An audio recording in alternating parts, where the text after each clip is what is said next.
DJ वाला हई बजावे आइल बानी, सब कर मन बहलावे आइल बानी।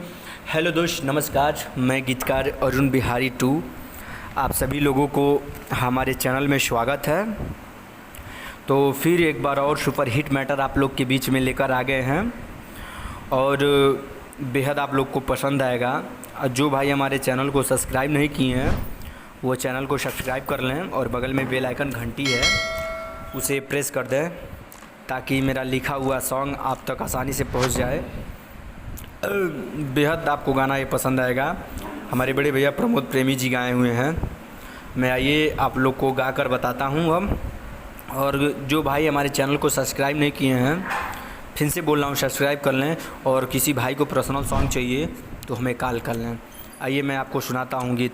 लड़का बोलेगा, माई जी के दर्शन करावे आइल बानी, फल फूल लेके चढ़ावे आइल बानी। माई जी के दर्शन करावे आइल बानी, फल फूल लेके चढ़ावे आइल बानी। काहे पूजलू चरनिया तू चमकी चमकी चमकी।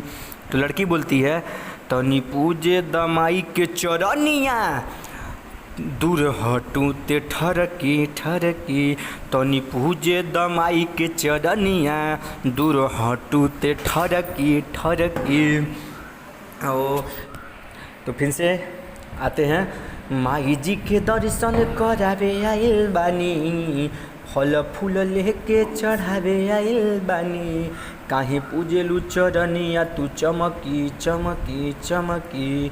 तनी पूजे दे माई के चरनिया, दूर हटू ते ठरकी ठरकी, दूर हटू ते ठरकी।